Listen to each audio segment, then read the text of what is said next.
storm. These are cinnaburst rhymes, biters is forewarned. Grand Agent got his hands on the tongue of a pen. Read about it and vibe, he ain't been the same since. Lift the left wing unilaterally, and ain't near right wing cat battling me. For you stop, pull here, then exit by the rear. Try to clown the sound and get down like a bear. In the hands of James Helton, Felton, fingers meet. Big Sis do his thing as I morph to the beat. Make the clone of the drum track in my head and leave all your little foul doctrines for dead. I ask you to Hey guys, welcome to Missing Link 999. That's 9 to the 9th power of 9, or that 99 either. I want to thank you guys for joining us for this episode. This episode we're talking about Nibiru. There's two different stories going on with Nibiru. There was the story that Dr. Malachi Z York told. That was the first one I heard. And when I began reading books by Zecharia Sitchin, I heard another version of the same story. We're going to run through both of them in this episode. By the way, guys, if you're enjoying the content on Missing Link 999, please like and subscribe. We appreciate you guys joining us. The purpose of the station is just sharing knowledge, raising our consciousness together, and just hopefully having a great experience. But please like and subscribe, guys, and thank you for joining us. So, guys, thanks for joining us today for this episode where we're discussing Nibiru. We're going to get into first I want to go kind of in the reverse order of how I learned the stories. The first story we're going to get into is the story told by Zecharia Sitchin. And the story by Zecharia Sitchin, as I read it in the Lost Book of Enki, tells a story of how there is the planet Nibiru, and on Nibiru are the Anunnaki. And there's basically a rivalry for rulership on Nibiru. And there's a rivalry between Anu and I can't think of the other guy's name, but the book is in my bio. Okay, so if you check out the link in my bio, you can definitely check that book out and find out that name for yourself. But they had a rivalry. They did battle, and Anu, of course, won. And so the other guy was banished. He was, what's the word I'm looking for? He was exiled. But he just wasn't exiled from whatever land or whatever building they were staying in. He was exiled from the planet. He had to leave the planet. Turns out Nibiru was in some pretty bad shape. Their ozone layer was in need of repair. And to repair the ozone layer, they needed gold. It just so happened that their planet Nibiru came through our solar system every 3,600 years. And every 3,600 years, it would come close enough. And shown in the orbit here is the path, the supposed path of Nibiru coming through our galaxy, an orbit that is not like most of the planets in our galaxy. The planet Nibiru, when it was closer to Earth, the other being who did war with Anu, he left. It describes him not only leaving Nibiru, it also describes him traveling through the asteroid belt between Mars and Jupiter. It also describes, his approach, to the planet Earth. it says that when he sat down, he discovered that, you know, the planet was very suitable for the needs fulfilled that they had, to fulfill the needs that they had, you know, to mine for natural resources. So he sent word back. Funny how the so-called villain now becomes like the hero for the planet, right? So he sends word back to Nibiru, and they decide to send Anu's firstborn son, but not his son born by royal blood, Enki. And Enki was sent to Earth. Now, as the story goes, Enki landed in water first, and he kind of eventually, you know, as the story, if I remember correctly, and you have to forgive me because it's been a little while since I read this book, but the story goes that he landed in water. He kind of did his initial surveying in water, and then eventually came up on land, and he set up the first civilization on Earth, which was Illyuwn. And this is according to Sumerian legend.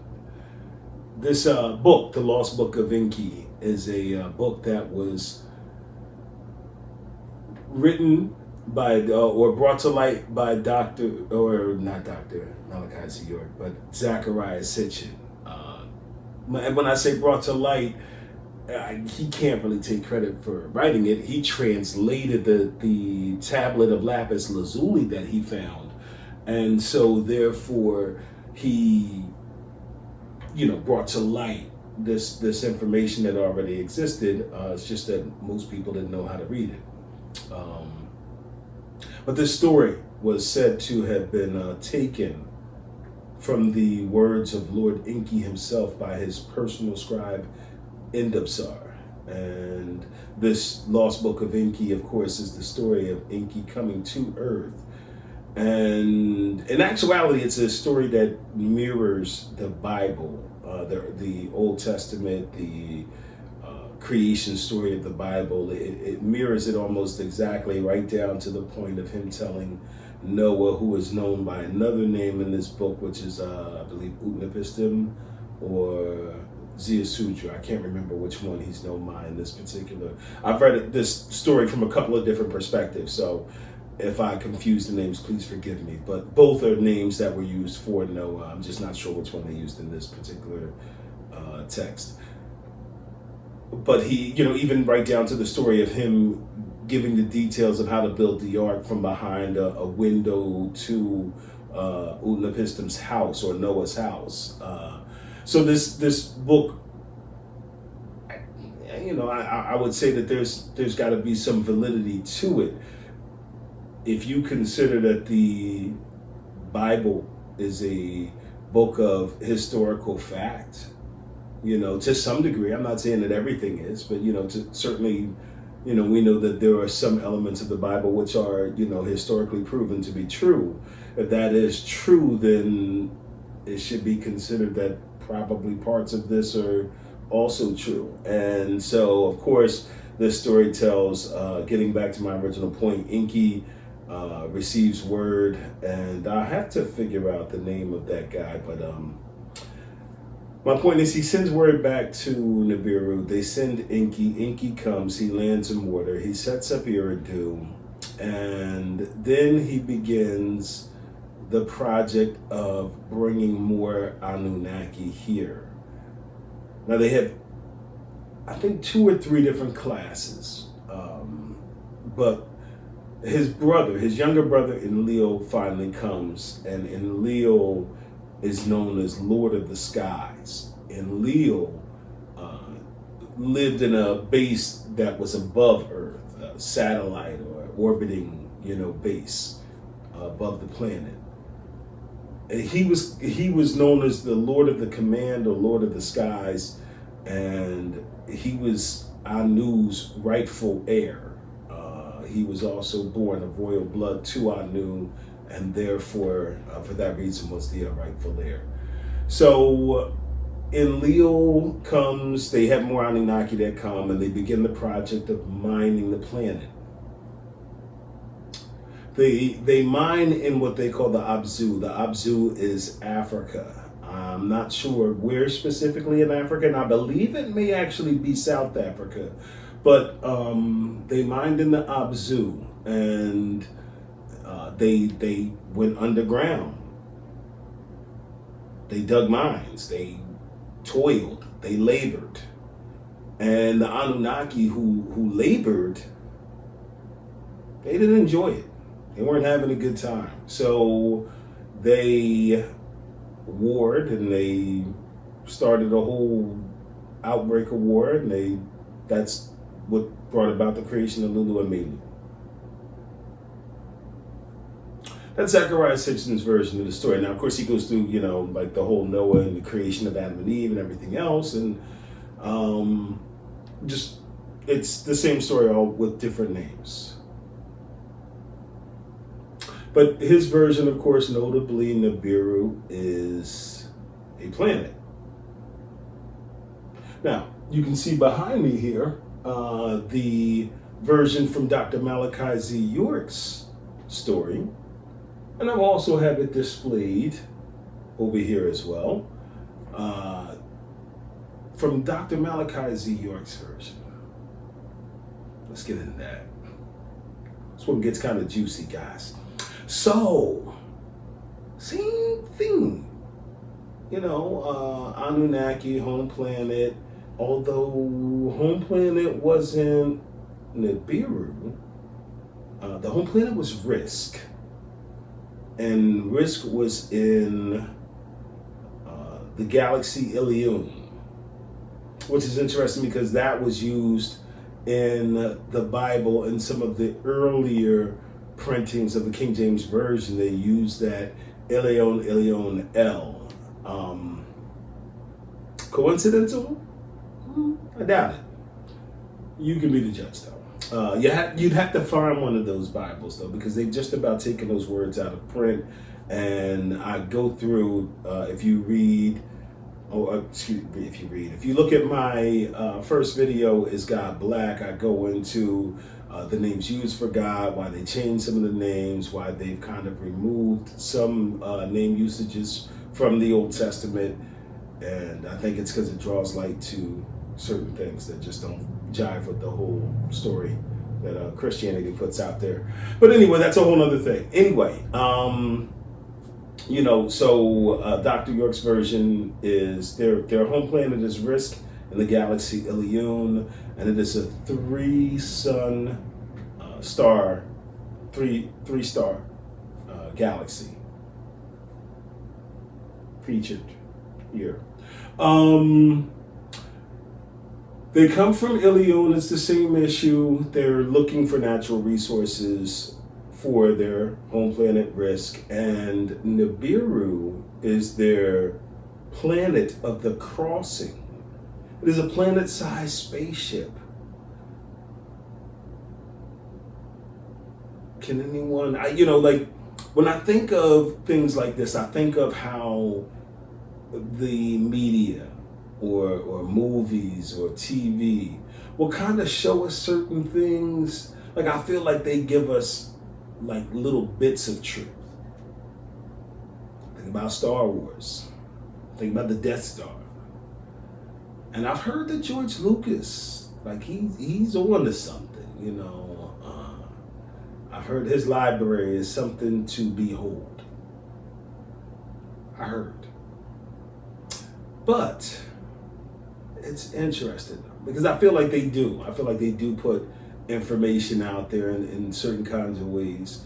But when you think about it, this planet-sized ship, Nibiru, was traveling from Risk through the Milky Way.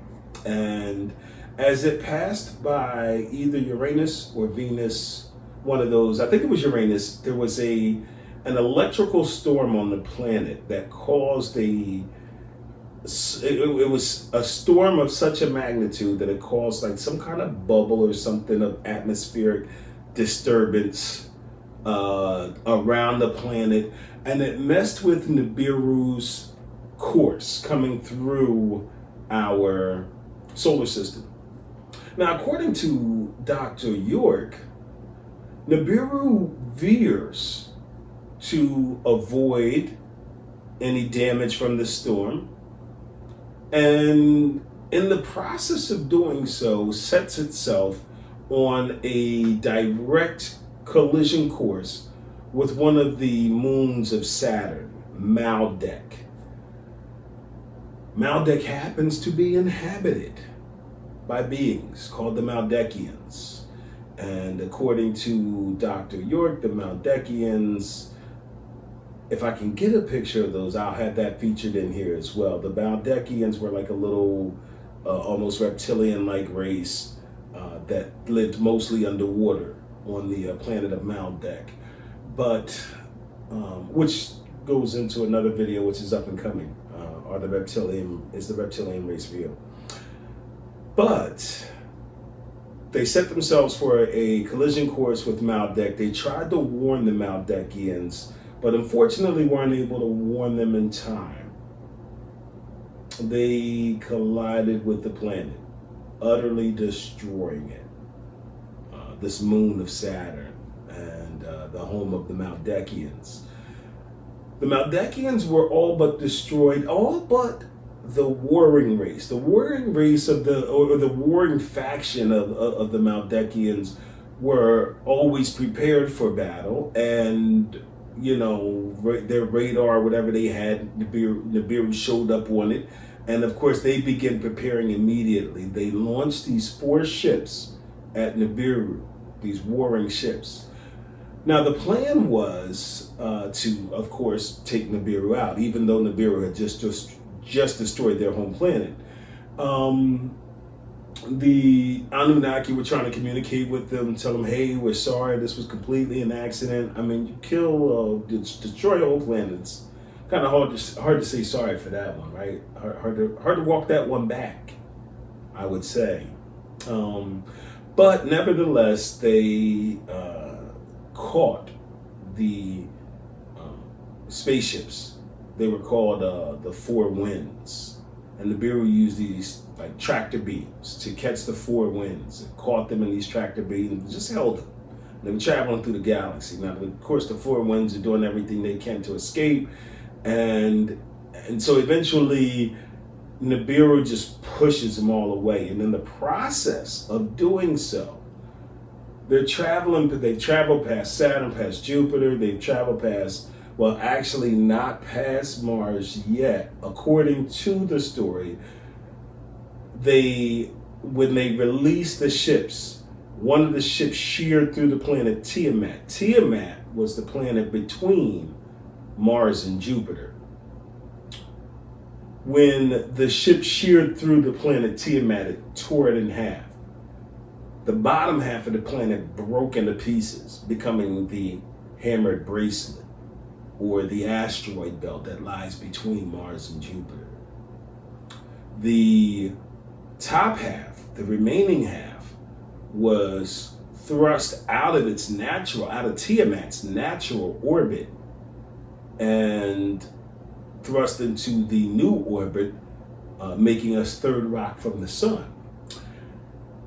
These things are, like if you read stuff by some of the very old philosophers, they make reference to the names Tiamat and Terra, meaning former names for planet Earth, when Earth was known as, technically, Earth is a living being, and so this being was known by another name when it was a more grander, when it was a better version of itself now.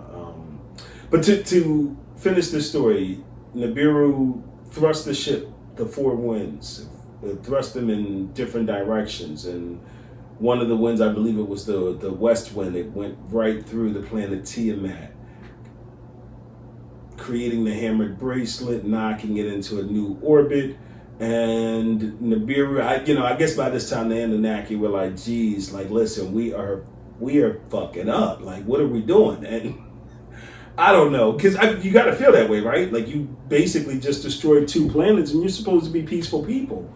But they end up taking one of the winds. They insert it into the middle of what's left of Tiamat, creating the inner sun. They shoot it with a ball of bolt electricity or something, and they basically melted the whole thing and turned it into the inner sun. They created a field around the planet to support it. And this gets into certain grids that are existing around the planet today. Grids affecting gravity, electromagnetic energy, Christ consciousness, all kinds of stuff. But anyway, they were supporting the planet with these made grids, these fabricated grids, and they're holding the planet together. They're piecing it back together to create what we now have as Earth. I found this interesting, is that, this idea that the planet was shared in half. And so Dr. York goes into detail about how the planet is not actually round as indicated by NASA. And that it's actually almost a misshapen, almost ovular rock, third rock from the sun, right? That would, kind of explain the wobble and the precession of the equinoxes and things like that. That's what we're going to get into, that precession of the equinoxes in another video as well, up and coming. But it would explain a lot. So they created the inner sun. They did everything they could to maintain the planet. They created the grids to hold the planet together. And they set the planet in a new orbit, and of course began the project of trying to not only heal the planet, but then, and so this is on one visit through the galaxy, because it wasn't until later that they came through and they realized that the newly created planet Earth is fit for resources and mining for their home planet. And so on one of these trips through the galaxy, every 3,600 years, same as Zecharia Sitchin said, the planet of the crossing, or Nibiru, would bring the Anunnaki. And, and when it did, of course, on one of these trips, they began transporting stuff and began the mining. Enki came, he set up Illyuwn, same as in Zecharia Sitchin's story, and began the mining. And same as in Zecharia Sitchin's story, Malachi Z York tells the story of how they, began the mining, and certain Anunnaki, the ones who were actually doing the mining, became uncomfortable with it. They became rebellious, and they eventually rebelled against the ruling Anunnaki. This was Enki and a few other team of scientists, Nergal, Erishkigal, Mother Ninti, and I forget who else. There was a couple other people. I think it was like 7 of them. But essentially, this was the team of scientists, the Anunnaki, that got together and created Lulu and Milu. That, of course, was the creation story as told by Dr. Malachi Z York. So both the stories are very similar, but the difference, of course, is one has Nibiru as an actual, physical planet that comes through our solar system. I guess technically, based on this, it would be part of our solar system if it has a rotation that goes around our sun. However far out it may travel, it would still technically be a part of the solar system. And I think this was what scientists were supposed to be referring to as Planet X before, but I don't know. I'm kind of fuzzy on that one. I don't know what the connection of Planet X is and what that planet's rotation is in our galaxy and where it fits in with the existing planets. I know that there's been some references made, though, to Nibiru's Planet X. I'm just not sure by who and if those were accurate or not. what I can say is, Dr. York does present an interesting side of the story. And, that part about the hammered bracelet and, Nibiru and the four winds and breaking Tiamat. And it certainly would explain where you had these names in early Earth history, early human history. You have these stories of Tiamat or Terra, where, okay, I get it, but, Rose by any other name is still a rose, and maybe they were still just discussing the Earth just by another name. But, I don't believe in coincidence. Do you? I'm wondering, you guys got to tell me in the comments, you guys think Nibiru is more likely the spaceship as described by Dr. York, and there was an accidental war started over crashing into a couple of planets on a lazy Sunday afternoon stroll through the galaxy? Or are you more...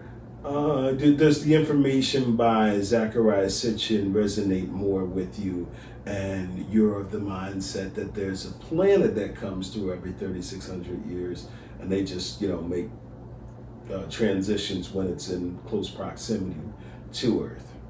Let me know in the comments. I'm very curious. Also, like I said, these books, most of the books that I've made reference to are available with the link that's in my description, in the description to this video. There's one book, unfortunately, that is not, and that's that one. I had no idea when I bought this book. It must have been 1990 something. That's the Holy Tablets. That's by Dr. Malachi Z York. When I look online now, this book goes from anywhere from like $700 to almost $1,500. So that is apparently become somewhat of a rare book, but got some very interesting information in it. It includes that story that I just told you about, Nibiru being a spacecraft. It includes so much more. He goes in. He doesn't leave any stone unturned. So if you ever, I'm actually going to be going through a breakdown of this book, so please stay tuned for that. Hope you guys enjoyed this information here today, and as I said, if you are enjoying this information, this content, please give a like and subscribe, and hit that little bell button so you can be notified when the new videos come out. I want to thank you guys for joining us for this link. Walk slow, never run. Unorthodox like the Kappa, Don like the actor, Amici, Dan like the Geechee, tan like Guantana, flyer than Jamila Endelana. Shout to Asada, cooling out in Havana. Understand how a revolution's performed. These are Cinnaburst rhymes, biters is forewarned. Grand Agent got his hands on the tongue of a pen. Read about it and vibe, he ain't been the same since. Lift the left wing unilaterally, and ain't near right wing cat battling me. For you stop, pull here, then exit by the rear. Try to clown the sound and get down like a bear. In the hands of James Helton, Felton, fingers meet. Big Sis do his thing as I morph to the beat.